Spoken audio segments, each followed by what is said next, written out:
Hello, my name is Marguerite and I am the Academic and Administration Manager here in TUS Midlands, and I'm going to bring you through the process of applying to the CAO. So I have a couple of slides here just to bring you through the process, but before we begin, I'll just go through the purpose of the CAO and what they're all about. So basically the CAO processes applications to undergraduate courses in higher education institutions, and offers are issued and acceptances are recorded by the CAO. And the assessment of the applications and decisions on the admissions are made by the HEI's admissions officers. And just to note that the admissions officer here for TUS Midlands is Louise Higgins, and she can be reached on admissions@ait.ie.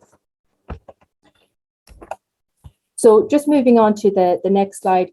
For the application process, there's a couple of things that you should have at hand, and I suppose it can be a very anxious time when you're applying to the CAO, but the more information that you're armed with, the better.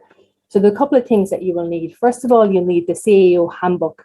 The CAO handbook is available on the CAO website, but it's also available on the website that is live for this particular event. You'll also need the CAO application form, which again is under the CAO website on cao.ie. And also, if you're interested in applying to obviously TUS Midlands, we have the undergraduate prospectus, which is available on our website and also on for the website associated with this event.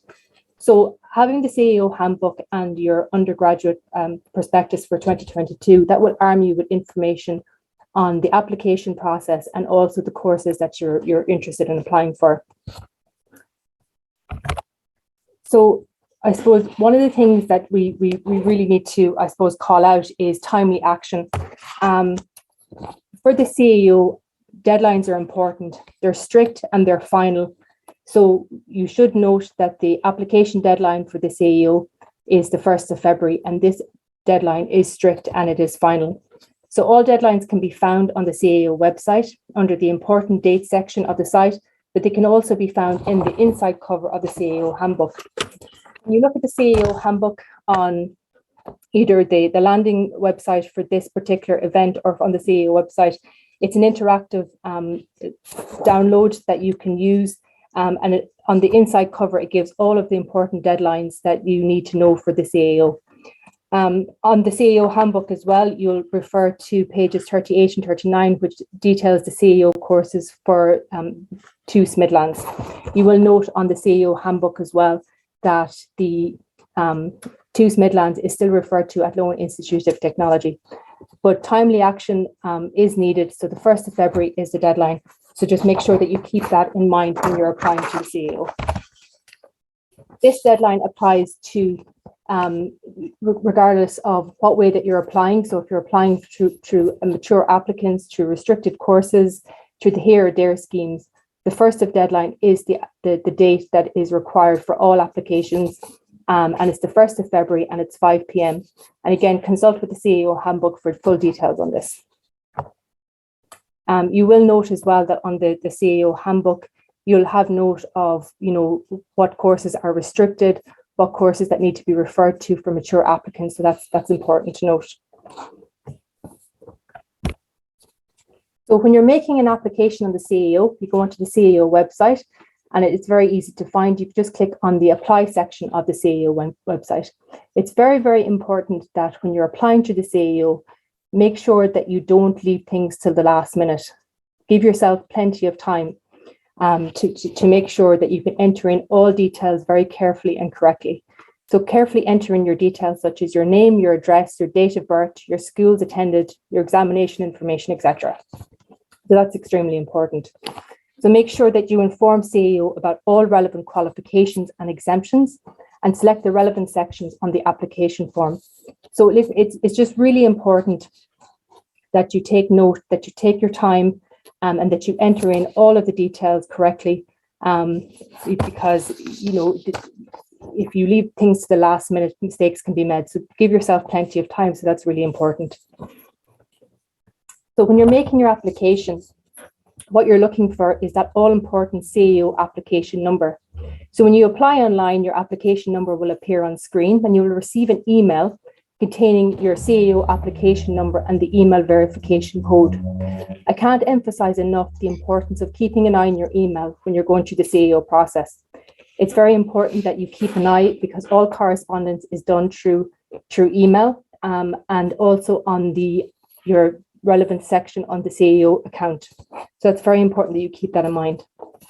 Your application number is private, and it will be used in every correspondence between you and the CAO for the rest of the year. So this is really important in the first step of applying to the CAO, that you get this CAO number. You will require your CAO application number, your date of birth and password. And again, that's why it's important when you're entering in those first few bits of details that you enter in your date of birth correctly, because that information will be used when you're applying back in. So the next section here is so you've got your CAO number, you know what that is, then you need to fill out the rest of the application. So one of the sections is the qualifications and assessment section. So you must fill out the qualifications and assessments that is relevant for you. So for example, if you're a first-time Leaving Cert certificate under the age of 23 with no other relevant qualifications, you will be asked to enter in your school name and address and the years you've attended. You must also tick the Leaving Cert examinations box and indicate the year of your Leaving Cert. So again, if you're a previous Leaving Cert certificate student, you must also remember to supply the year and examination number in the space provided in the application form. So again, take care when you're filling out this section and enter in all information that is relevant to you. So choosing your course. Again, this is a very important factor in applying to the CAO handbook, and I would really emphasize that you consult with as many people as you can when you're trying to decide what course that you want to apply for. So if you do have access to guidance counsellors, I would recommend that you utilize them. Guidance counsellors have a wealth of information about different courses that might be relevant to you. Discuss your options with your family and friends. Maybe you know somebody who's attending a course, for example, in TUS Midlands. Make sure that you speak to them if you're interested in that particular course. The more information that you're armed with, the better it is that you can make, I suppose, an informed decision about what you want to do. Details about courses may be found in the HEI prospectuses. And as I mentioned earlier, our undergraduate prospectus for TUS Midlands is available on our website and also on the website for this particular event. There's also a really useful course search facility on the CAO website that you can choose a course by institution or by course. So that's a facility as well. And the CAO website, I have to say, is very user-friendly and it has a wealth of information there. So utilizing all of those pieces of information will help you make a very informed decision. So when we go to the application itself, you know, over the past while, you might have heard references made to level 8 or level 6/7.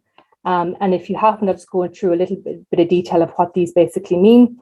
So the level 8 courses are basically your honours degree programs, and the level 6/7 list then are your ordinary degrees and your higher certificates. So you have two applications. They're like two separate applications in one form. And the great thing about it is you can make, there's great choice that you can actually put onto your application. So you can make 10 choices on your level 8 list, and you can make 10 choices on your level 7/6 list. And the only time then that you would have to choose between both lists is if you're in the fortunate position at offer stage of receiving an offer on both lists. One thing to note though, you can only accept one offer per offer round, but the changes that you make on your level 8 will not impact your level 7/6 list and so on. One thing that I would advise you to do is make sure that you fill out as many options as possible and make sure to use up the course choices so you can give yourself plenty of options at offer stage. If I can ask you to take anything away from this presentation, it's basically to place your courses in order of preference. What this basically means is put your dream course at number 1. So the course that you can just see yourself doing that you really want to do, put that at number 1.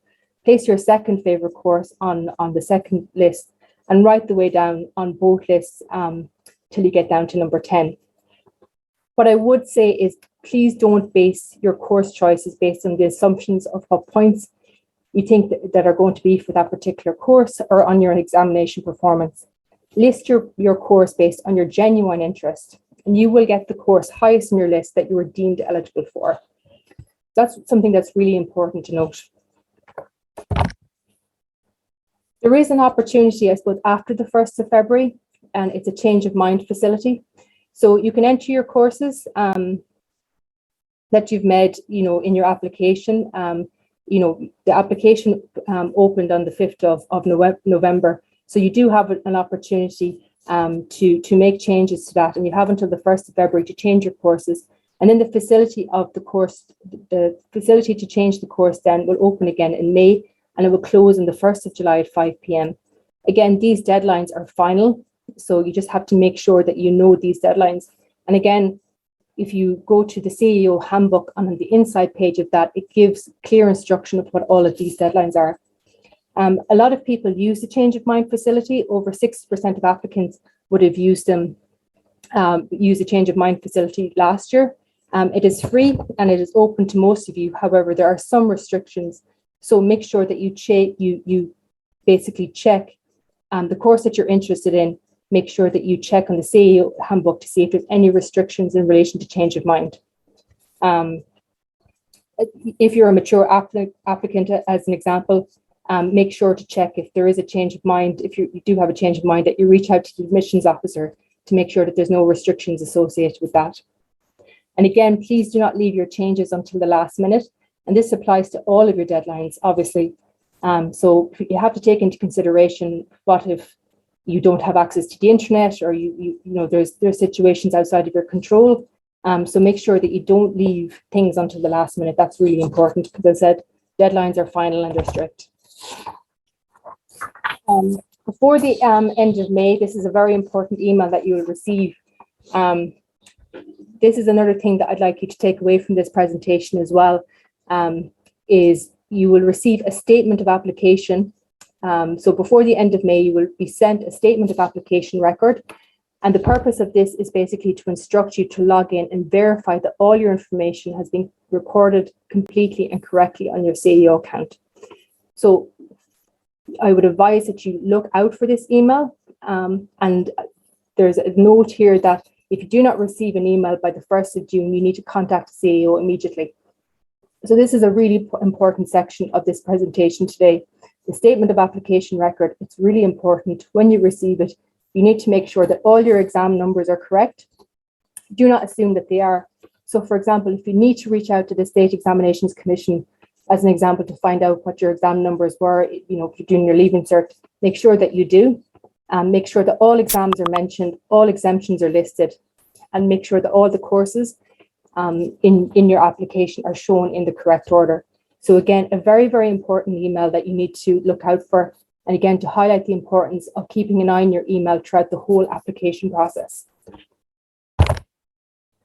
So making sure that you check your emails regularly is very important. Even little things like, on your email account, making sure that the CAO emails don't go into your spam or junk. On your email account, you can create the CAO as being a contact, so making sure that it goes into your inbox as opposed to your spam. That's really, really important. You should also check the correspondence section of your account. So when you create an account on the CAO website, you can check all of the emails that have been sent to you on your actual account, which is very handy. So make sure that you check that out as well. So when you have applied, then we're going to go through then the offer process. So following the release of the Leaving Cert results, we'll send a communication to all applicants. So there's a number of rounds in terms of offers. So one thing that I would say, if you have not yet become entitled to an offer in round A, round 0, or round 1, you will be sent a statement of application email asking you to make sure that your account information is correct, and just to make sure that there's nothing missing. All offers will be available on the CAO website, and you may check for and accept offers on the website.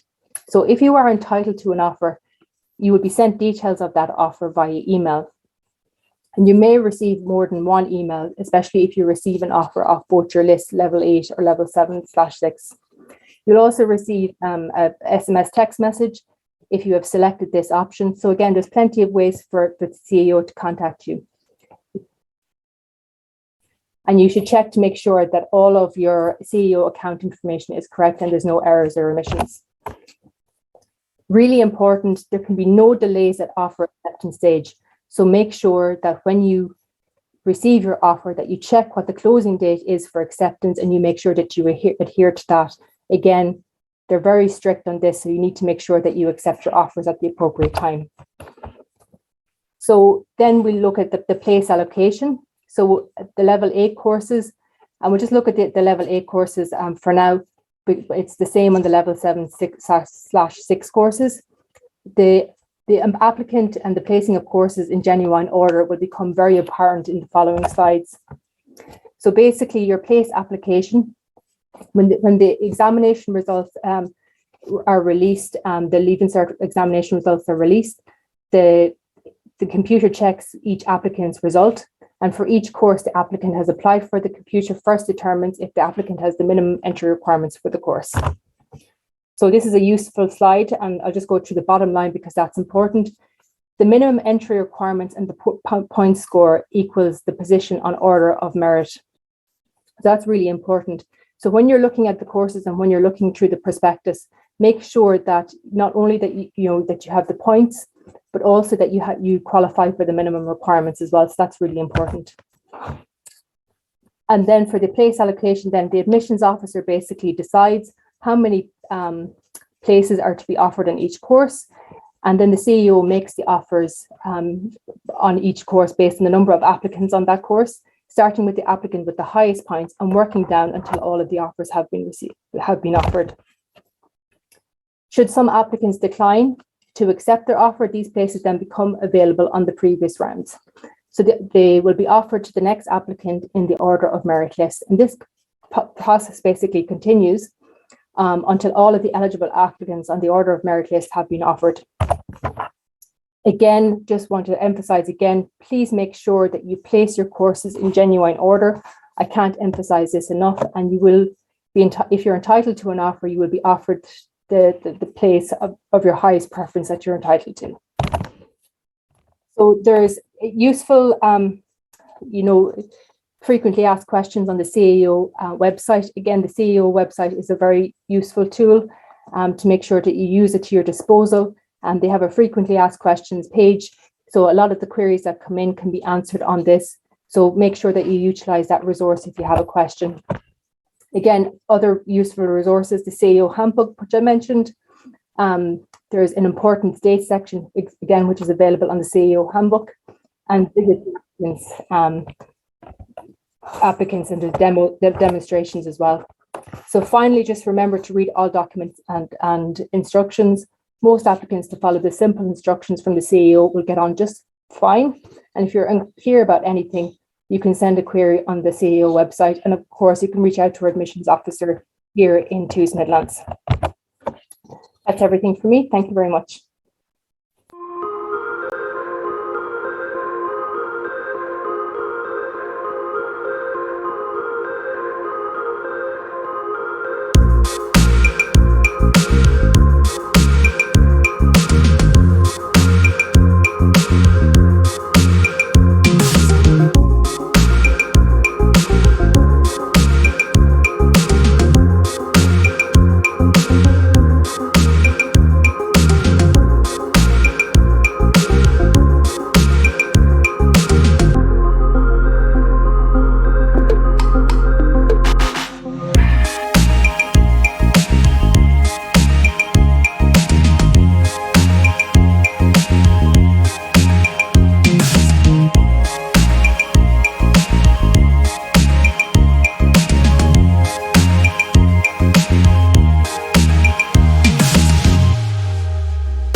Hi, my name is Jenny Burke and I am the Access Officer here in Athlone, Midlands in the TUS. I just want to say a big welcome to you. I know that it takes an awful lot to consider coming, into third level education, and I just want to welcome you. It's a great evening with lots of information, and we are all here to help you. So I hope you enjoy this presentation. So let's start nice and easy. Would you like to go to college, and where would you like to go? It's two simple questions, but very important as it does determine where you go from this stage. So I suppose we need to look at the basics. How are you going to get there and how do you apply? Now, we've just had a fantastic presentation there from Marguerite, going through every aspect of the CAO application. But I'm here to talk to you about HERE. I'm not sure if you've heard of HERE, but I'm here to tell you all about it. So HERE is the Higher Education Access Route. So what is that? It's an admissions route for school leavers who are social, financial, or for cultural reasons are underrepresented in third level education. And it was set up to ensure that all Leaving Cert students have a fair and equal opportunity to progress to third level. I'd just like to point out that there is something for you in college or university, especially here in Athlone. TUS Midlands is an excellent place to come and study. We have some great courses here, and I've just popped a few areas there on the screen so you can have a little look to see if there's anything there that grabs your imagination. The one thing that I did want to make clear this evening is that HERE is not the SUSI grant. These are two separate things. So if you are interested in the SUSI grant, I do have a little slide coming up next that will give you a little bit of information. But if you think you're eligible for HERE, you should also apply for SUSI. So obviously this is the presentation about SUSI, but I just thought some of you might want a little bit of information. So key eligibility criteria. There's a fantastic website which has a reckoner on, so you can see if you're eligible or not. Please remember that when you're filling in your CAO form, you can tick the option so that you can share your college acceptance with SUSI, which is so important. SUSI is due to open on the 22nd of April 2022. So I would say that if you are checking the website to see if you're eligible, please do make your application early. It just saves hassle in the long run. So why would you apply to HERE? Well, it's reduced points CAO offers, and there are many colleges and universities that participate in this scheme. In addition to the reduced points, we also offer post-entry supports. Now, these can be financial, academic, social, as well as personal. Now, I must stress these do vary from IoT to university, so you would need to check where you're going as to what support is offered. Now, I am going to be covering the ones we offer here in Athlone a little bit later in this presentation. So just to give you an example then, if the Leaving Certificate points for a course are 366, an eligible HERE applicant could be offered a place with a lower point score, for example, 356. I must stress, that if you're applying for a course, you must make sure that you are meeting entry and program requirements in order to be offered for a HERE reduced points offer. That's so important. And a few people do ask, well, how do you come up with the number of points for a course? So I thought it was important to tell you how we do it. The overall number of places on the course are, dependent on a few factors. The number of people applying for the course, the number of reserved HERE places on the course, and the number of HERE eligible applicants competing for these reserved places. On some courses, there is huge competition and there is only a limited number of places. And it is worth bearing in mind that the reduction in points for HERE places can vary year on year, okay? So in order to meet the criteria, there's certain things you need to know. The most important thing is the HERE income limit, and we're going to have a little look at that in a little while. And then there are a number of indicators that you need to meet in the right combination in order to be eligible. So let's have a little look at what they might be. So the first thing is the household income. Was your household income on or below €45,790? Okay, now this figure is based on a family with 3 dependent children. If you have in your household between 4 and 7 dependent children, then the income level does go up.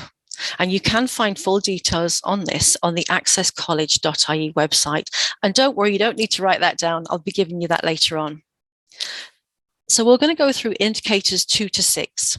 Okay, so do you or your family have a medical card or a GP visit card? Now, I would like to let you know that the card must be in date as of the 31st of December 2021. So that is important. Did your parents or guardians receive a means tested social welfare payment for at least 26 weeks in 2020? Are your parents or guardians' employment status underrepresented in higher education? And have you attended a DESH secondary school for at least 5 years? Do you live in an area of concentrated disadvantage? Now, I'd just like to draw your attention to points 4 and 5. If you're not sure if those points relate to you, don't worry. You can go onto the accesscollege.ie website, and there is clear guidelines where you can have a look and see, do you meet the criteria for these areas? So don't be worried if it's a little bit daunting. There's plenty of help, and we are here to help you here in Athlone TUS as well. So you may remember earlier, I talked about combinations. Okay, so I just wanted to give you a little sample of what they mean. You must meet indicator 1, which is the income limit that I mentioned earlier.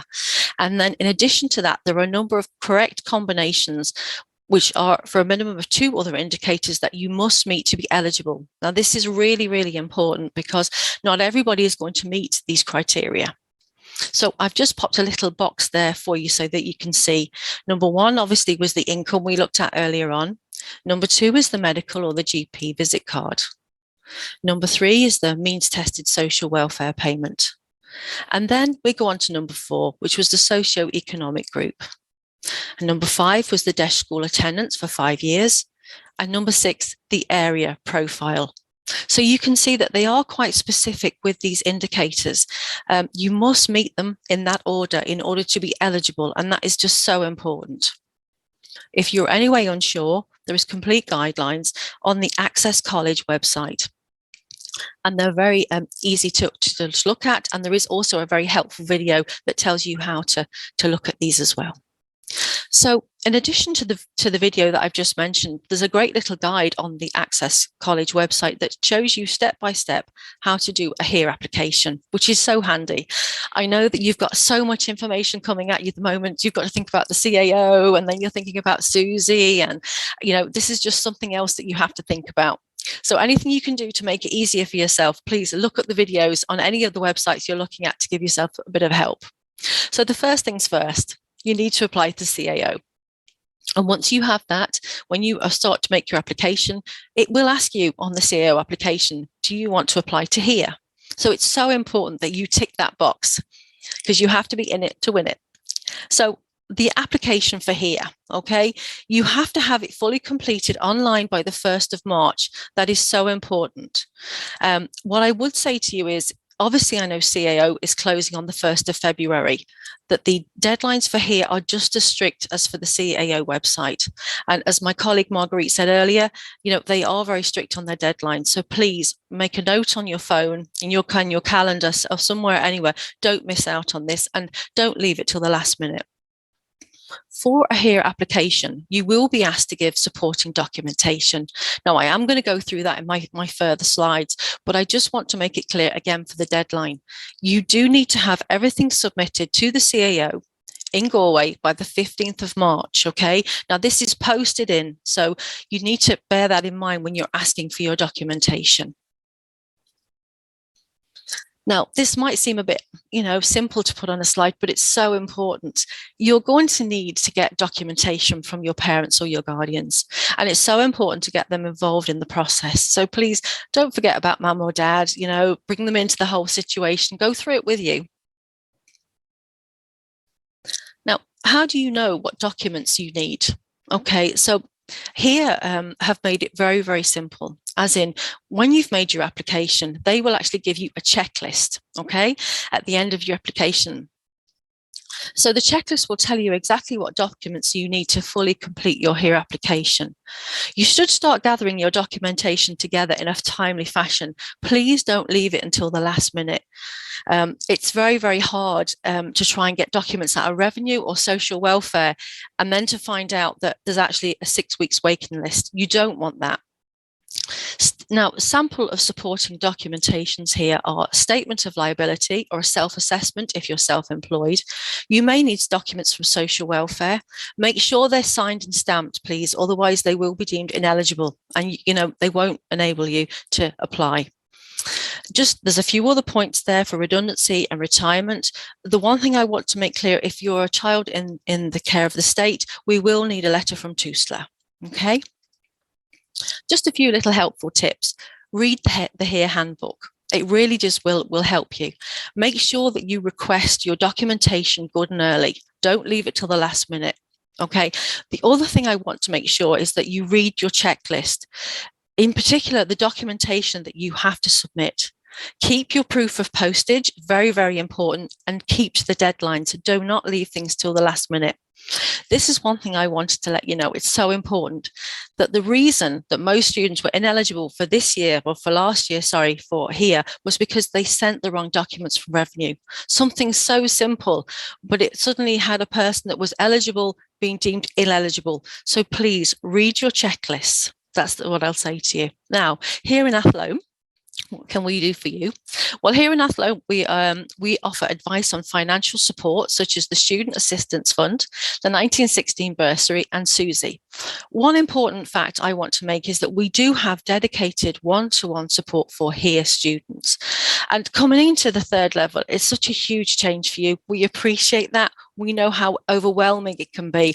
So we find this support really helps students, that you have that one person at the end of the phone, the email, or a knock on the door of the office to come in and chat to us. And we can make sure that we can give you the help and the support that you need to make your journey into third level a much more enjoyable experience.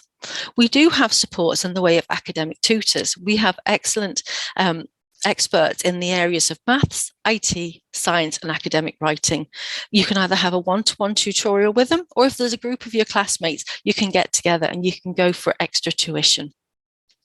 So I just want to finish off with, you can apply to both DARE and HERE schemes. That's so important. Some people think they can only apply for one or the other. That's not the case. So if you are eligible for both HERE and DARE, please make your application, as you will be prioritised by the colleges when they're allocating their places. Finally, if you've got any college questions at all on the HERE scheme, you can go to www.accesscollege.ie, or if you want to speak to myself, I have 2 email addresses there that you can contact me on: access@ait.ie or here@ait.ie. So I want to say thank you for your attention this evening. I hope you've enjoyed it, and I look forward to seeing you soon.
Good evening, everyone. I'm Lisa Hanlon, and I'm the Disability Officer here in TUS Midlands.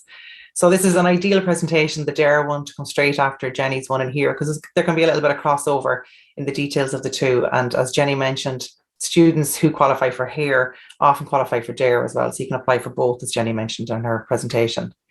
So I'm going to be talking for a few minutes about DARE, and I'm also going to explain about the Disability and Learning Support Service that we have here in TUS Midlands as well.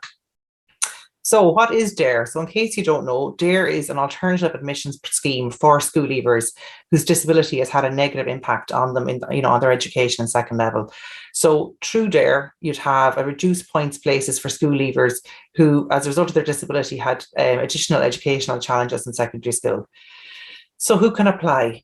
Anyone who is a school leaver under the age of 23 with a disability who is educationally impacted can apply. So once you have an Irish Leaving Cert or A-levels or other EU applications, you can apply. Now, other people like mature students and other students with different types of further education can come in and use our disability supports that I'll explain later. But for DARE, it's specifically for students under 23 based off their exam results.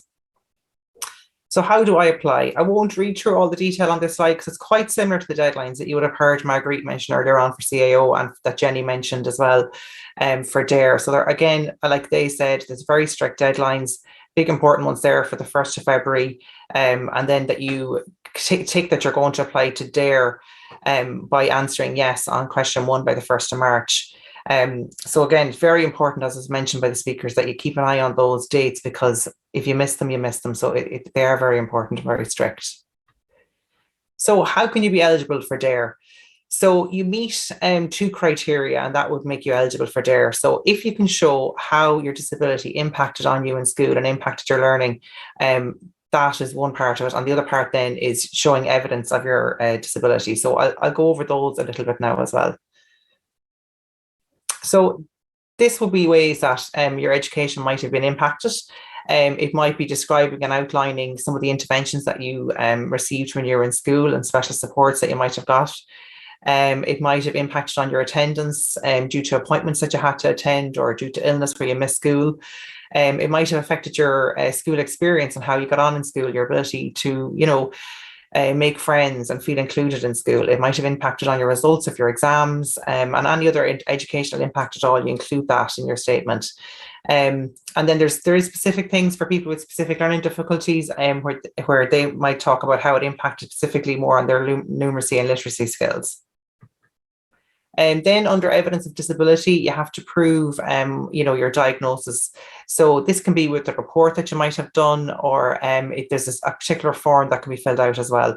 So there's great guidance on the Access website about this under the DARE section, where you can find out who can fill in certain sections of the paperwork, or what kind of reports you can fill in. There used to be strict dates around how old reports could be. Most of those have been removed now, but you can check exactly what the rules are around dates and who can fill things in. It's all on the Access website.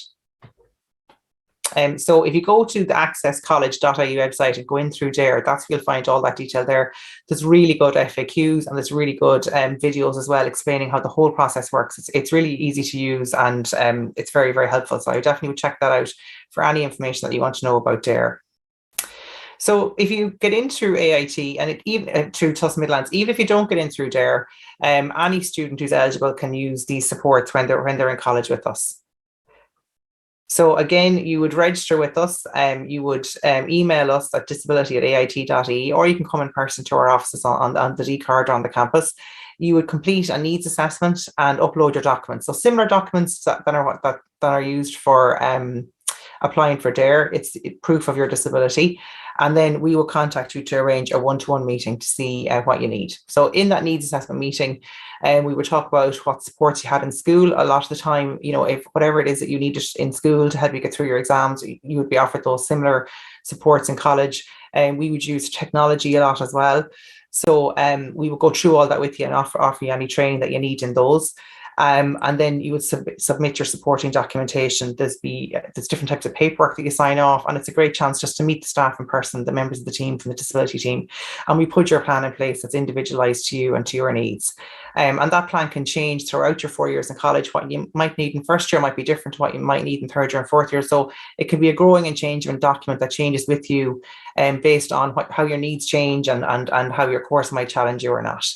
And we also refer on to other supports. As Jenny mentioned, we have tutors that are all free services for students in the college. We have academic tutors, we've free student counselling, we have a free to use academic writing centre, and our library offers great supports as well, and extra tutorials and sessions for people as well around study skills and things like that. So not everything necessarily has to come through the disability support. We refer out to our colleagues as well, because there's so many supports here in TUS Midlands.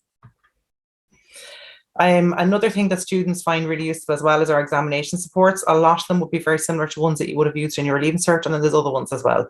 And I suppose the most common ones are probably a separate room. So there is a large main halls that are used for exams, and a lot of our students would use smaller venues, either on their own or with a smaller group of people.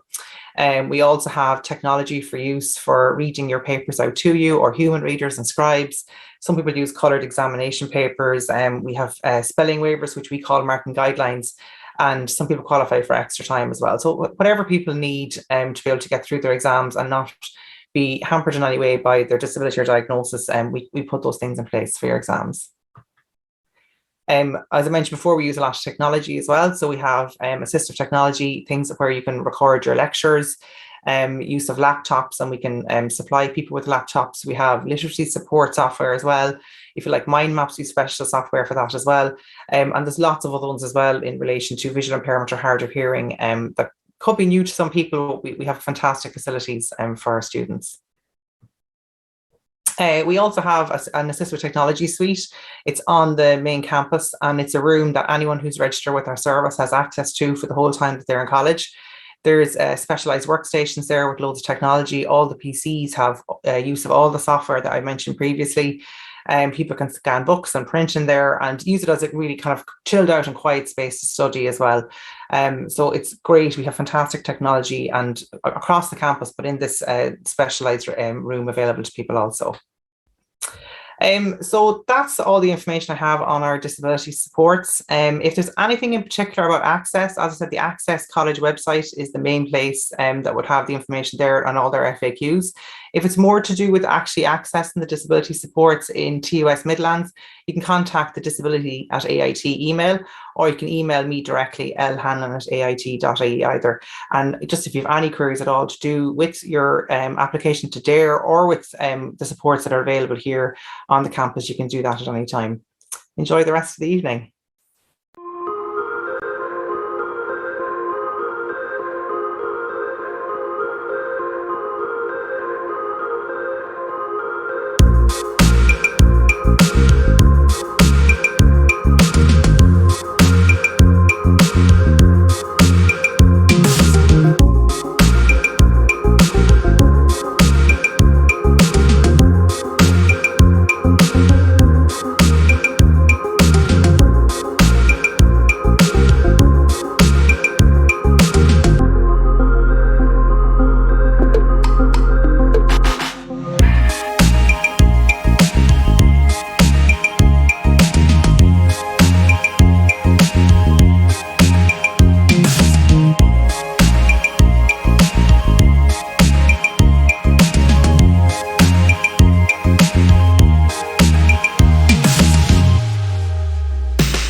everybody. Thanks for coming along this evening. My name is Sarah Lacomber. I'm the Student Resource Centre Manager at TUS Midlands here in Athlone. So you've heard a lot so far, bamboozling maybe some of it because there's a lot of information to take in. I'm going to take you through a general kind of view of what the supports are like when you come here to TUS, if you choose to come here. So thanks for staying on and listening.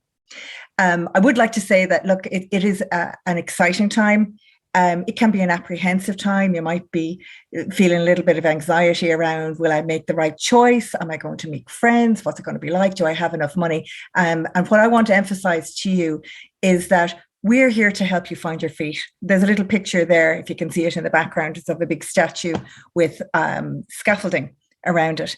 And myself and the team and the people that you've met here this evening, we're all here like invisible scaffolding behind you, helping you get on your feet, get support when you need it, and support you throughout your journey at TUS. So we start that support process even before you get here.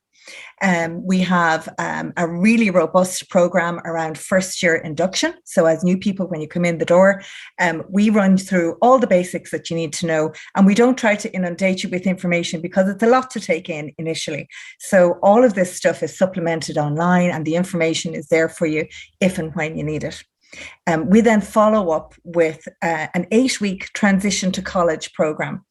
We call that TUS Connect and Engage. And throughout those 8 weeks, there's themed weeks with different things happening every week and all timed and curated, really. It's a real Instagram word, isn't it?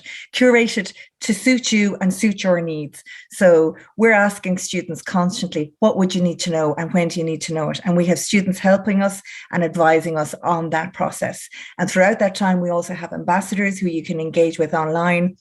We found out a few years ago that students don't like information stands in the canteen because they find that a little bit embarrassing. So they prefer to interact with peers online through Snapchat and other media. So we do all that and we try to stay current and give you the information in a format that you'll engage with best. So that support doesn't stop within that 8 weeks. It continues throughout your time here and even beyond after you graduate. And I have to tell you, I'm an alum of AIT, as are all the people who you've heard from tonight as well. And we all have continued our journey into employment with AIT and now TUS. And it's been a great time, a really exciting time. And we hope that that would be a similar story perhaps for some of you as well. So I've broken this kind of segment down into general topics. You've already heard from Jenny and from Lisa in terms of the access and disability supports that are available here. And, you know, one of the things that happens when you come to college is that you're now in a really diverse community of people, different from school, different from perhaps work life if you're coming back to study after a break. Very diverse community. We have international students, students with disabilities, people of all races and creeds. And, you know, it's a really fabulous, rich learning experience. Now, it can be daunting and you might need help adjusting to that. So that's what we're here for. The women mentioned already about the learning supports that are here. These are fabulous. And I have to say, it sets us apart from other colleges. And let me tell you, I've been a student and I've worked in 4 different colleges. So I can tell you from the heart that it is different when you come to TUS. So the learning supports are there to help you. And we've targeted those modules or courses that tend to be tripping points for people, like maths in my situation and for many others. And then a few of the other courses, like, for example, some of the science courses, people may not have done chemistry for the Leaving Cert. So we help get them caught up with that. And the great thing about it is it's free. It's like free grinds. So it's there for people to avail of when they're here. And we also have a peer-assisted student support program where students in second year are trained up to be mentors to help you get through your course. You'll get facilitated sessions where they're helping you navigate your way around, and you might feel more comfortable asking them questions that you might be a bit shy about asking the lecturers.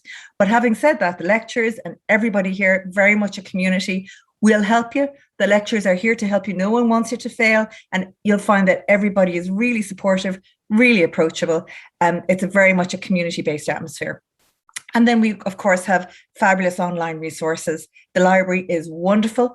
Our virtual learning environment, Moodle, that has gone from strength to strength over the last few years, and in particular throughout COVID, actually, because we had to pivot and put so much online that now there's brilliant resources online. So that supplements the in-person stuff. It's not instead of, it's to supplement and enhance that. And we even have invested in things like certified Microsoft training. So if you want to augment your skills and get qualifications in the Microsoft suite of programs, that's a fabulous thing and a great way to differentiate yourself when it comes to going for interviews. So these learning supports are provided in person, one-to-one, in group format, and online as well as you need. So I'll scoot on to talking about health and well-being. And these are very important topics, particularly in the current context that we're operating in. So the health centre is a tremendous support to students. The great thing about it is you don't have to go to the doctor off campus. You can attend a doctor on site. You don't have to miss classes, and you don't have to wait to try and get into surgeries, especially if you're coming from outside of Athlone and your home GP is a long way away. So it's free to see the nurse. Nurse is in attendance every day, and heavily subsidised, only €15 to see the doctor. So that's a tremendous opportunity for you. And we're really, really proud of having been awarded permanent status for a sexual health clinic on site, which is a tremendous achievement. And that's been done in conjunction with the HSC. So you have all the services you'd need health-wise on site. We also offer free counselling services. This is really, really important. A lot of people will be aware of the increase in awareness around mental health, the importance of that. And, to be honest, it's coming from a place where we've all been a little bit more anxious, haven't we, over the last few years? So we're very aware that you've been through a tough few years at a very important time in your life. So counselling is free. We have drop-in services, professional confidential counsellors there. We also offer workshops and resources throughout your time, so you can kind of look on the kind of developmental and health and well-being side as well, not just on the clinical side of mental ill health. It's all about being in tip-top shape and tip-top form. And the Healthy Campus Initiative, which used to be headed up by Lisa, who is now our disability officer, and you met Lisa. So the Healthy Campus Initiative is one which promotes healthy choices throughout your time and hopefully will help you adopt healthy habits. So there'll be awareness building and events and promotions and opportunities to really kind of focus on your health and be as well as you can be when you're with us in TUS. So I'd like to talk a little bit about why you're here, really. You're looking at what the next stages are. You're thinking about your career and your future. And it's an important consideration for you now when you're going through your CAO choices and you're trying to imagine, what would I like to do? Where would I like to go? What do I see myself doing? And a really nice, heartening thing to know is that 92% of TUS graduates are employed within 6 months of graduation. And that's a fabulous statistic. So our careers service is an award-winning careers service, and we offer workshops, careers boot camps, there's guest speakers, further study advice, careers advice, all throughout your time. We also have brilliant online resources, there's podcasts, you name it, and you'll get help with putting together your CV, cover letters, interview preparation. And we also have a fabulous annual Careers Expo. This year, it was by location. So it happened in the Midwest, in Limerick and in Athlone. So you could have gone to both sessions if you wanted to. Now we did, before I came on tonight, I asked employers, I sent around a quick email, what would you say about our graduates? What strikes you about TUS Midlands students?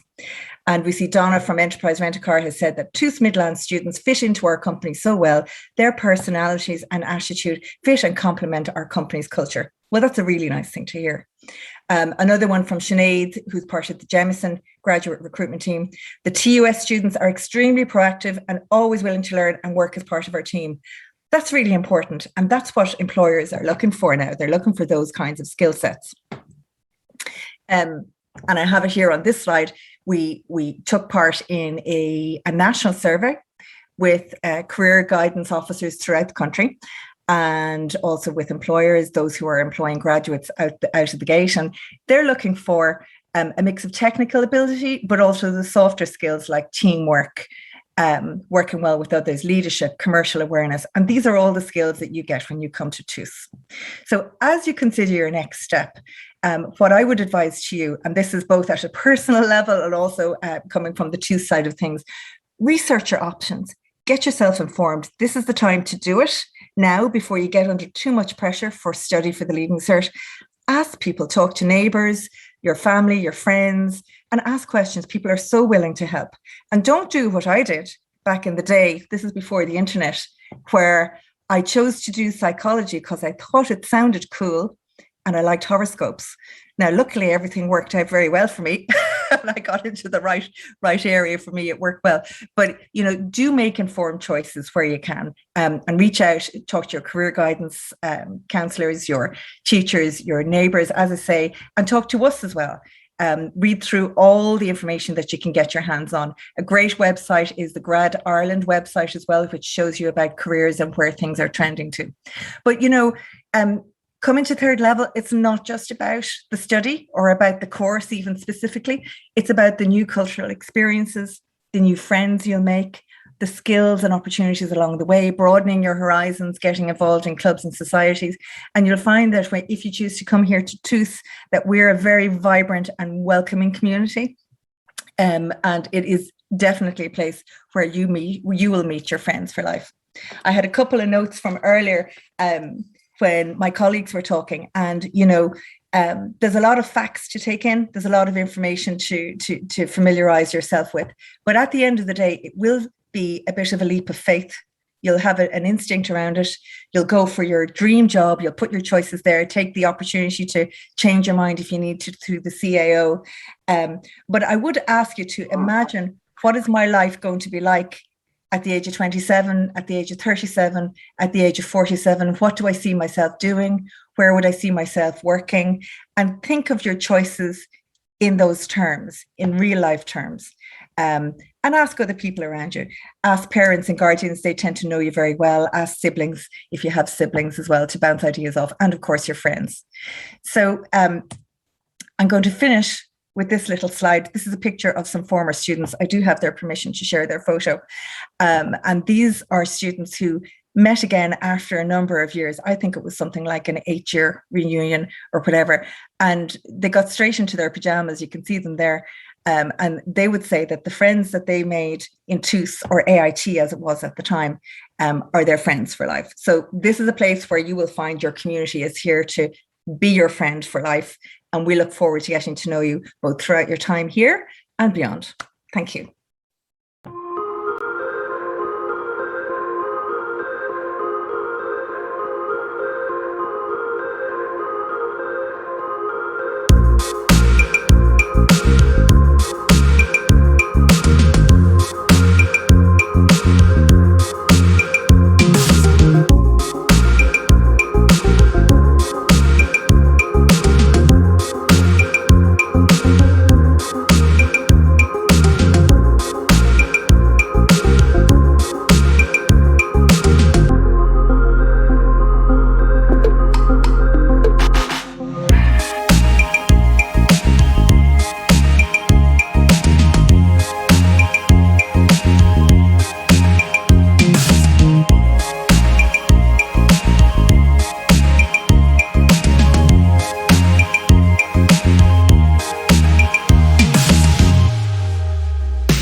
Good evening. My name is Claire Mulvihill from Athlone Credit Union, and I'll be speaking to you this evening on money matters.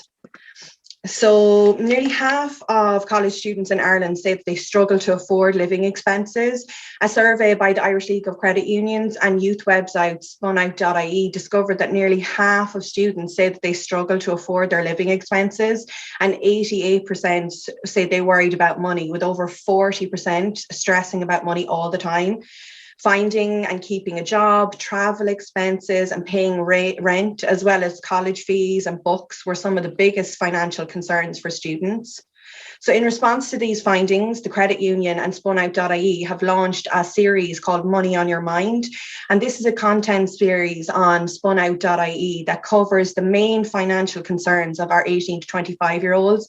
And it provides helpful, jargon-free advice around managing your money and financial stress. So during this presentation, I'm going to look at how you budget as a student, how to deal with your financial stress, saving money as a student, and financial supports available to students, and how you get a loan if you needed one. So looking at a budget, no matter what phase of life you're in, whether that's planning out our finances as a student or working or planning for a life transition, budgeting is always beneficial. So if you look here, we can see how helpful a budget can be. So budgeting helps you plan for things that you consider essential, see where your money is going and make changes if necessary, and reach your financial goals, save for future plans, and help lessen financial stress that's associated around going to college. And it also helps you going into debt while progressing through your education. So when we look here, we can see how we recommend you create a budget. So first up, you'd set a goal. So before working out your budget, it's important to know what your goals are. So if you're starting college, one of your goals might be to balance your expenses with your social outgoings, so without running into debt. So goals can be specific as you want. Keeping your goals in mind really helps with keeping to that goal and keeping to that budget. So next up, we'd look at figuring out what you actually have to spend. So before you decide on what you're going to spend your money on, you need to know how much money you're going to have each month. So you'd calculate your income considering how much you have, whether you have a part-time job, whether you've got some flexible work or freelance work, if you're getting student grants or if you qualify for financial supports from colleges, your social welfare payments or financial assistance from family or guardians, or savings that you've allocated for certain expenses. So if the amount of money that you earn from work varies, it's always better to underestimate rather than overestimate. But all of these things will go into what you figure out you have to spend when you're setting that budget. So next, you'd look at calculating your expenses. So when you're creating a budget, you'd need to figure out how much you'd be spending on the different things each month. So some costs like your rent and your transport, they might be obvious to you, but other expenses you might be a little bit more difficult for you to determine. So for example, if you're moving to a new area, like you're moving to Athlone for college, you might be unsure of how much you're going to spend when you get here. Do you need to pay for travel to the college? How much is going to be to get your groceries here? Are you able to cook? Do you need to factor in eating out or any of those things? So try and calculate a rough estimate based on the knowledge that you have and the advice of others. It's always good to set aside a little extra for unexpected expenses that might occur each month. Next, we look at making adjustments. So we can always have the best wishes with what we have and what we figure we have to spend and what expenses we think we're going to have. But you need to calculate your total monthly income and then look at what your estimated expenses are. And then when you subtract them, if you're in the lucky position where you have money left over, you can decide to allocate that for extra social activities, or you might decide to save so that you have that extra rainy day fund if you need it. If you discover, though, that your monthly expenses are a little higher than what your income is going to be, you need to make adjustments. So take a look at your list of expenses and decide where you can make some savings. It might be helpful to divide it into essential expenses and non-essential expenses before you decide on where you're going to make the cuts. But it's really important that when you figure that out, that you make those adjustments where necessary so you don't get into a pattern of debt. So next, you'll be looking at tracking and adjusting your budget. So when we've set up that budget, we can look at tracking it and making sure that we're on track. You might try to do that monthly, or you might try to do that regularly, just to make sure that you're keeping to what you set yourself and that you're not going over, and it may need to be adjusted at time. Then you're going to need to make sure that you're reviewing that budget. You might choose to do that monthly or on different occasions to make sure that your situation hasn't changed. So next, we're going to look at how to deal with financial stress. So talking about money can be challenging, particularly if you're faced with debt or other kinds of money challenges. Financial stress has a significant effect on our well-being. So it's really important that we deal with it at the time. You're not alone in how you're feeling, and there's advice and supports available for you and looking after your money and your mind. So some ways of dealing with that are to make sure you're setting realistic goals for yourself. You know, financial stress often stems from our belief of what's ahead of us. So perhaps you have low income or worry about how you will affect your ability to do things in the future. So that's completely normal to feel this way. And there's small steps you can take to reduce that stress and regain that self-control. So if you want to reduce your stress, it's important to be aware of the money you have coming in and how you're spending it. So make sure to deal with that budget and try and stick to it. Make sure that you're taking care of yourself, that you're coping with your worries, that you're seeking support, that you're eating well, that you're resting, that you're taking time to relax and do something you enjoy. Keep in touch with friends and avoid isolating yourself, and reach out for support if you're feeling overwhelmed. Support for when you're worried about money. If you're dealing with financial stress, it's important to talk to someone about it. This could be a trusted friend, a family member, colleague, student. While money's always talked about in social, not always talked about in our social circus, all of us are dealing with it. So sharing your concerns will really help you seek solutions. So next, we're looking at saving money as a student. So there's lots of ways that you can save as a student. You've got lots of bills coming through with college fees, living expenses to pay. Sparing some money for savings might seem impossible, but there is lots of ways that you can do it. So we recommend setting up a savings account. Athlone Credit Union has a fantastic savings account. It's a great option for student savers. As you're a member of a financial cooperative, which means you have shared ownership in our credit union. And you also earn a dividend on your shares and interest on deposits held during the year. So we're also really delighted to announce that we'll have a current account and debit card launching this March, and that'll offer free banking for student accounts. And that'll also have Apple Pay and GPay. So we also recommend the personal budget, which we've spoken about already, taking advantage of student discounts. So you'll be given your student card, make sure you bring that out when you're shopping and when you're dining. Make sure that you're looking for places that offer student discounts and you're taking advantage of that. Reduce your food bill with, bringing your lunch to college or eating in places that offer student discounts, and buy your books secondhand or look for PDF or free formats of the books. And then, as we've already spoken about with Lisa and Jenny, there's lots of financial supports available to students. We've got going to college can be expensive, college fees, books, accommodation and commuting costs. And facing financial pressure can be a big barrier for people who want to go to college, and it can cause a lot of stress and for existing students as well. So if you're worried that you can't afford to go to college, there's lots of supports there for you, such as the Susie grant and the Back to Education allowance. But if you find that you're not able to avail of any of those student supports or fee initiatives, you can always look at an Athlone Credit Union loan. So if you're not a member, it's really easy to apply. You can join and apply on the day. You just need your bank statements. You may need a guardian to help you with the loan or apply for the loan with you. And your proof of course acceptance is required also. So once you receive all that information, you could have your decision by the end of the day. And once your application is approved, it can be collected or electronically transferred. So the benefits of a credit union loan is that students can avail of a low cost rate of 6.17 APR, free loan insurance and flexible repayment options.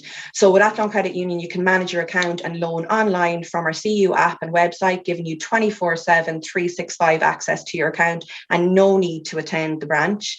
So finally, All the information that I've spoken about can be seen, or any of the topics can be looked up on our website at www.athlonecreditunion.ie, or you can pop into any of our branches. We have a fantastic flyer in our offices with everything you need to know about applying for the SUSI grant, and all the helpful tips and tricks that we have for getting you through and getting you college ready.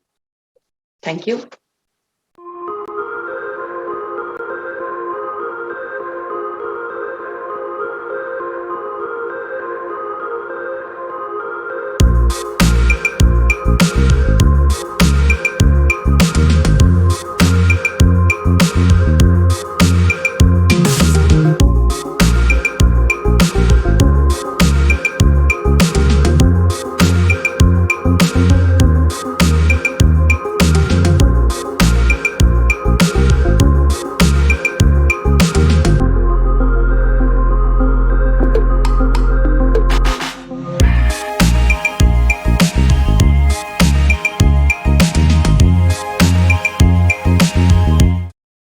Hello everyone, I'm Claire Connor, I'm Student Recruitment Officer here in TUS Midlands. I'm here to present about accommodation. So we have heard lots in live stream 1 about money matters, about CAO application process, about here and there, and obviously something that's really important in relation to the transition to college and moving away from home is accommodation. So I'm going to talk a little bit in depth about accommodation options for you as a student, tips and tricks about moving away from home, and lots more.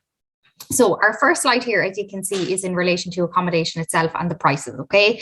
So we are 40% cheaper than Galway and 55% cheaper than Dublin on average, okay? Cost and quality is a really important part of looking into accommodation and doing your research. When you are doing your research, it's important to factor in a lot of the things that Claire has mentioned in relation to budget, just to reiterate those important parts, but also the quality of the accommodation itself, okay? When you are looking at accommodation and making the transition to move to a new town or a new city, it's really, really important to look at quality, okay? When I'm talking about quality, I'm talking about the actual accommodation itself. So if you have the opportunity to go down and actually view accommodation services, I definitely recommend that you do so. But also, when it comes to cost versus quality, that's how things will basically even up, okay? It's also important to look at it when you are factoring in and looking at accommodation prices, which I go into a little bit more in detail on the next slide, is that how important that cost versus quality is, okay? So sometimes if you are looking at cost, you might see, for example, that this accommodation might be, we'll say, €20 cheaper per week, okay? So you might automatically think, okay, this is more in me and mum and dad's budget or whatever your personal circumstances is. But it's really important to remember that you need to look at the optics of that accommodation service. So for example, is that maybe 20 minutes away walk? If it's 20-minute walk, we all know it rains a lot in Ireland, so you might need to get the bus to college every now and then. So you also need to factor that into your budgeting as well, okay? So that's really what I really can't reiterate enough, is researching lots into accommodation and seeing what you're actually getting, okay? Often as well, when you're looking at accommodation, they let you know about deposits, which I talk about a little bit more in a few minutes as well as the talk goes on, but also in relation to what you're actually getting. So when I'm talking about what you're getting, there is different room types. So that basically files into this slide here, okay? So when you're talking about room types in student accommodation complexes, you traditionally have twin rooms, single rooms, and double rooms, okay? A twin room is where you share a room with someone else. So there's 2 single beds traditionally in a room. You have single rooms, so you have a single bed in your own room, and then a double room is you have your own room with a double bed, okay? On average, you can see the prices here are 70 to 85 per week in a twin room in Athlone, 90 to 115 per week in a single room, and a double room is 100 to 120 per week, okay? This is an average across the various different accommodation services that I'll show you a couple of images of as the talk goes on a little bit more. But it's really important to remember what you're actually getting for your budget, okay? When you're talking about budgeting and things like that, it's important to know as well, what does this price actually include? Is this, for example, also going to include maybe your electricity? Is what is included actually in your rent per week, okay? That's basically where it hops into deposits, right? And budgeting, okay? When you're looking at deposits, it's important to recommend when you are doing your research, you will see, for example, on certain accommodation complexes that it might be a deposit of €500, which will secure your place, okay? And in another place, it might be €350, and you're getting the same room. Maybe it might be both a single room and the rent is the same per week, okay? So automatically, sometimes when you're with your mommy and daddy, we always will go, okay, mommy and daddy, I got this one for €350 and the other one was €500, so I've saved us €150. But what you need to remember in a situation like that is actually research and see what's actually included in that deposit itself, okay? So in the €150 extra, that might maybe include your utilities for the year, or your bins, or your electricity. So that's exactly where budgeting comes into play, and literally sitting down with your parents and writing everything out and figuring out exactly what is included in the deposit itself, okay? When you are looking at your deposit as well, it's important to remember what you are going to get back, okay? You want to basically ensure that you will get the deposit back when you leave the accommodation at the end of May traditionally as well. So when you're living away from home, these are a few important things that you have to remember as well, okay? Proximity to college. So I've spoken about this. We all know in Ireland it rains a lot. You want to be nice and close to the college. You want to feel safe in the community. And you want to know that you're obviously within walking distance, that you can get up in the morning and go to class and walk home.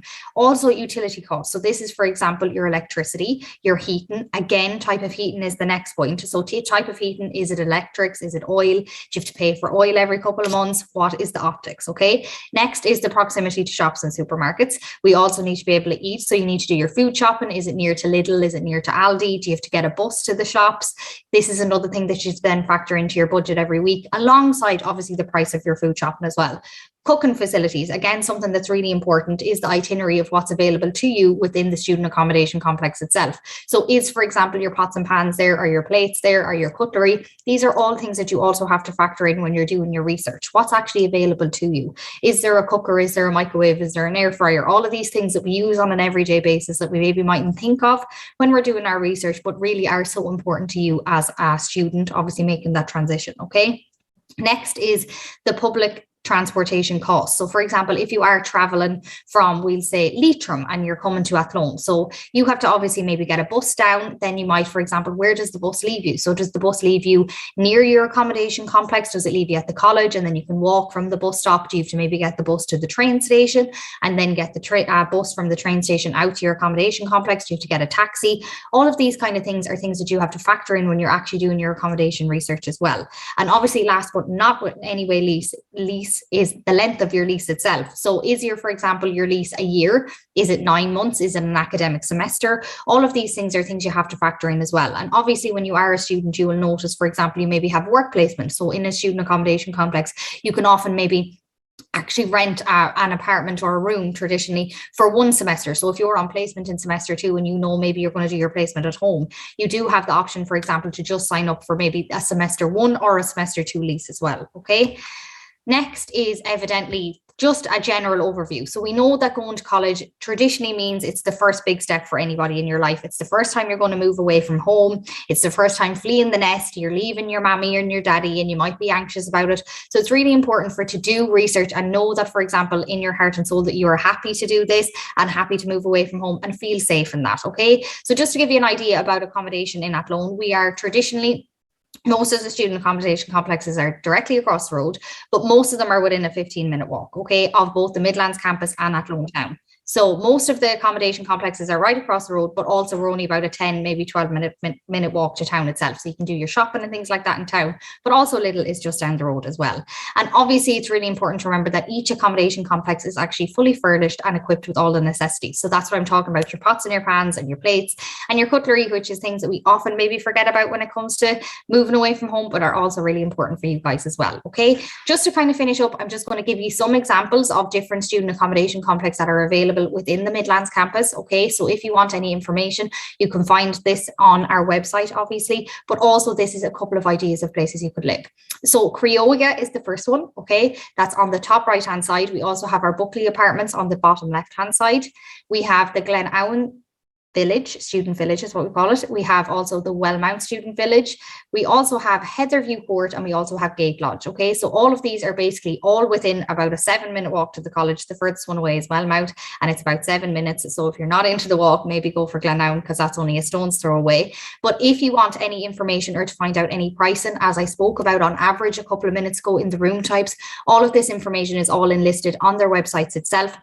And if you have any questions, make sure to contact our Students' Union. But again, start this research as quick as possible to get an idea of the price of deposits and when you have to maybe put your name down on lists and how much of a deposit do you have to pay? When is it due? Do you have to pay, for example, your rent in a lump sum? So often, sometimes you have to pay for this full semester, and then in other circumstances, you pay per week. Okay, so this is all part of your research when it comes to the CAO, and it's also something that you need to factor in when you're obviously talking about budgeting and money matters and things like that. So if anybody has any questions about about accommodation, make sure to pop them in the questions box, and I'm so happy to answer them. If not, you can send me an email at claire.connor@tus.ie. So thanks a million for listening.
Hello, everybody, and welcome to our last Student Ambassador Q&A as a part of our CAO Information Evening tonight. I'm delighted to be joined not only by our Graduate Ambassador, Katie May Farrell, today, but also our 3 student ambassadors, Roisin, Raphael and Amelia. So hi guys, how are we today? Good. Thanks, yourself. Good, thank you. So basically this idea of this Q&A is that anybody watching who might have any questions for the guys, you can ask in, but I also have a couple of pre-prepared questions that I can ask them. I'm going to come to my colleague Katie first, because Katie was once a student ambassador and has now joined the student recruitment team. So Katie, do you want to tell me a little bit about maybe your 4 years as a business ab initio student, and then I'll jump to the other guys. Of course. So hello everyone and welcome very virtually. I suppose this year it's a bit of a difference. So previously I was a student of AIT and now it's TUS obviously. So I studied business. I done the business ab initio, so it's your level 8 general business degree.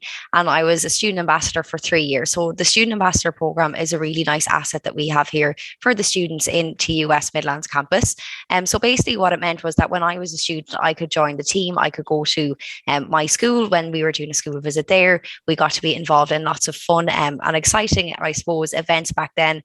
It was I suppose no COVID back then, so we were doing higher options and we were doing lots of information evenings, and this was obviously a physical event back then. We had our open days and it was just a really exciting adventure, I suppose, as a student, that you got to see kind of what went on in the college a little bit more as well.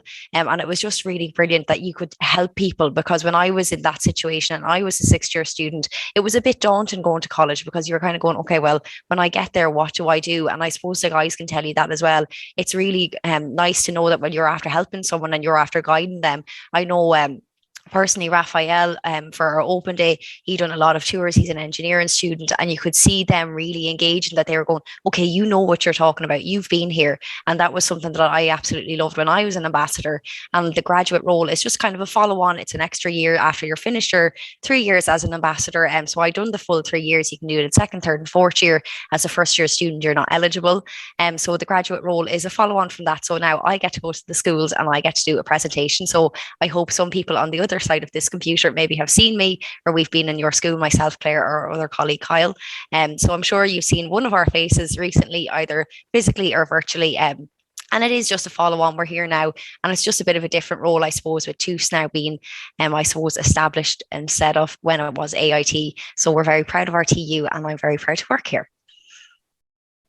And Katie, that was a really nice spiel. Thank you. Guys, I'm going to get you to introduce yourselves first, okay, and give us a little bit about yourself. Obviously, Katie went into real detail there. Don't be no pressure now to stand up to it. But Amelia, will you introduce yourself first to tell all of our viewers what you're studying, and just a little introduction first, and then we'll get into the questions part. Okay. Hello, everyone. My name is Amelia Lown. I'm a third year business and law student, and I forgot what course I was in. So I study business and law. It's an exciting course with a lot of content in it, but it's such an eye opener, and it's been incredible. Obviously, as a first year, it's completely different. The transition and everything, you come in, and it's great fun. Brilliant. Yeah. Brilliant. Perfect. We're going to talk a little bit about business and law and the opportunities that comes in a couple of minutes. But Raphael, I'm going to jump to you next. You're not only one of our key software students, but you also have a nice little background into obviously all the scholarships you've got and all of the amazing things that you've done. So I'm going to let you talk about it, because I don't want to blow your own trumpet too much and talk about how amazing you are as a student. You can do that yourself. So do you want to tell me a little bit about obviously the amazing scholarships you've got, and just a little bit about obviously your internship that you've started recently and things like that? Okay. Hello, everyone. I'm Raphael Salanja. I'm in the third year of software design and virtual reality and gaming. I'm currently on the Scholarship of Excellence, and I'm on the Sports Academy Sports Scholarship here. And the Scholarship of Excellence was given to me because of my Leaving Cert results, and it's helped me a lot during my years here in TUS now. And I'm currently on my internship, my mandatory internship in third year, so I'm enjoying that right now. Brilliant. Perfect. And for anyone watching who might be a Leaving Cert student, for example, what Raphael just mentioned there is our Scholarship of Excellence. It's for any Leaving Cert student who receives 500 plus points in the Leaving Cert, and you get loads of nice goodies to go with it. So maybe if you are a high achieving student and you are interested in studying with us in TUS, you will be eligible to receive this, and you get a nice little dinner and all with your parents, just as a little treat from us to you. There's other few goodies as well, but we leave them as a surprise. And Roisin, last but obviously not least, you want to tell me a little bit about yourself? You're obviously a local girl as well as Raphael. Studying locally is something that we're so proud of here in the Midlands, but also with the fact we obviously now have a university right on our door. It's really exciting. So Roisin, will you tell me a little bit about yourself? Yeah. Hi everyone. My name's Roisin O'Hara. I'm a third year biotechnology student. I'm doing a level 7, so it's my last year, my last 12 weeks, I suppose. Be out in the real world. I love my course, really. I couldn't imagine doing anything else. All I knew when I was in my Leaving Cert was I wanted to study science, and I didn't know what exactly I wanted to do. So doing biotechnology is just so broad, and I was so glad I picked something that you can have as many career opportunities as possible. Anything you can think of, you can achieve from studying biotechnology. So I'm fairly happy where I am at the moment. Great. So guys, I think the nicest way to do this, and Katie, I'm going to involve you in this, is we'll do a bit of a fire round about, obviously, Katie, you can reverse yourself back to your student days, okay? But no pressure now. Bring myself back a year. Yeah, bring yourself back a year.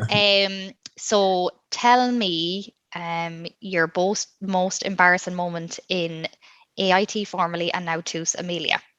Oh, why did you pick me first? I suppose it would have been like coming in the first day and getting my picture taken for my student card. I was like, oh my God. And I literally looked like a cat in a headlight. So I'm like, oh my God. Perfect. That's a good one. Raphael, tell me your favorite moment of your first 2 years. Obviously, with COVID and things, last year was a little bit different, but still tell me something that is a standout moment for you. I'd say my favorite moment would be in first year, actually, the first year introduction, where he had that big event outside, everyone, all the hot dogs and stuff. That's why I remember the most of food. And just just getting to know everyone, my future classmates. I'd say that's the moment I always remember the most. So yeah, that's my favorite.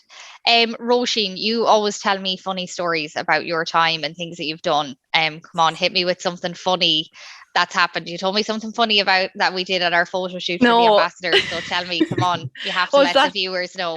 The interview where I was talking about, isn't in maths class? Yes. Go on, tell them. It's very funny. Oh, okay. It still happens to this day, but some of the lecture halls are very warm, thankfully. But I was really tired that day. I was really relaxing. Was in maths anyways, and I just like fell asleep, totally conked out in the class, and obviously I got spotted by the lecturer. I say he still remembers to just say, and he was like, "Student at the back, who's asleep? Can you please wake up?" And everyone turned back and looked at me, and I was just like, still to this day, I have to fight falling asleep because it's so cozy and warm in there. Katie, tell me a highlight of your 4 years, and obviously maybe a highlight coming in and stepping into this role that you're currently in, other than meeting me. Of course, the best boss in the world. I'm going to be on the good books now for the next few days. I suppose personally and academically, it was maybe being on the Dean's Honours list. So I suppose that means it's an award given to students who have an average of over 70% in their exams. So that was something that I was really proud of. And I could go home and say, look, Mom and Dad, you're not just paying for me to be out having the time of my life. I'm actually studying here as well. And I'm doing something, and I'm in the library. So that was really nice. And it was a really proud moment, I suppose, that I could bring my parents down and they got to see the ceremony. This was all pre-COVID as well. So that was really nice. And I suppose stepping into this job was I suppose nailing the school's presentation, because presenting in general is something that's kind of a nerve-wracking thing to do. And for me, I'm a very sociable person, but it was still really nerve-wracking that you're going and standing maybe in front of 30 teenagers and they're going, oh God, what is she going to say? And I was going, oh, this is a bit like scary. And I suppose it was the first day that I was like, yeah, I nailed that. I done that really well. And we got lovely feedback. So I suppose that's been the best moment of this job so far. Perfect. And okay, I'm going to throw some funny, weird questions at you. Okay. What'll we say? Tell me your favorite place on campus, Roisin. I think the labs. I love being there. Like they're just like you can. It's like being in the real world, I suppose. Okay. Like, you know, when you're in school, and I loved chemistry in school, but you never like got the hands-on experience. Where in college, like, you really you're out on your own and you're just told like, these are your safety precautions, don't do this, don't blow up the lab, and you're just sent away with yourself. So you're given a huge Our health and safety officer would not appreciate that. Oh, sorry, no, they don't actually say that, like, but they don't. Raphael, what is your favorite place on campus? Well, I think it'd be I don't lie now, I'll just say it's the gym. Yeah. Gym. I'm always in the gym. It's like, I'd say it's my second home. Yeah. Third would be the classroom, of course, but I love the gym so much. And the gym here is great. And because it's so close to the classrooms, I can just go walk down and do whatever I want to do. So yeah, I'd say that's my favorite place. Perfect. Annabelia? I'm going to say the Grumpy Mule. Okay. Just sitting around there because you can go and just chill out and relax and just watch everyone else. Okay. And I think last but not least, because we have a couple of minutes left, I think this is a really nice question for students who are 16, 17, watching this maybe this evening with their parents, and they are maybe worried about the transition to third level. Okay. If you could go back to your 16 and 17-year-old self, what advice would you give her or him? So Katie, I'll go to you first. What advice would you give yourself if you were back 16 or 17, going through the CAO process again? What advice would you tell mini Katie? Oh God, poor mini Katie, if she only knew what I knew now. I suppose, funny enough, I had a bit of a different story going to college. I actually went to a different college and I dropped out very quickly. I think I was 6 weeks there and I was like, no, this is not for me. I'm leaving. Good luck to you. And much, I suppose, to my parents, disapproval, but they just wanted you to be happy. And I suppose when I was back there, I was going because my friends were going, and I knew people that were going there, and I didn't know people. I loved Athlone and I loved the college here, and I done campus tours, and they came to my school when I was in school, and I was like, yeah, I'd love to go there, but I didn't know anyone going, and I was like, no, forget about it. My friends are going wherever, so I followed them, and it wasn't for me, and I just didn't follow my heart and what I wanted to do, and I wish I didn't, because I would have got my college days over a year quicker, but I learned so much from that. This is a very individual experience, and college is something you're doing for yourself and not for other people. And I wish I realized that back then. So I suppose my advice to my 16-year-old self, and you guys when you're 16, 17, 18, whatever age, is that do your own thing, follow yourself. This is your life and it's not someone else's life. So make sure you're doing what's best for you and not what's best for your friends. Perfect. Amelia, what about yourself? Yeah, it is your journey. It's the next step in your life. So like, it is just the next step.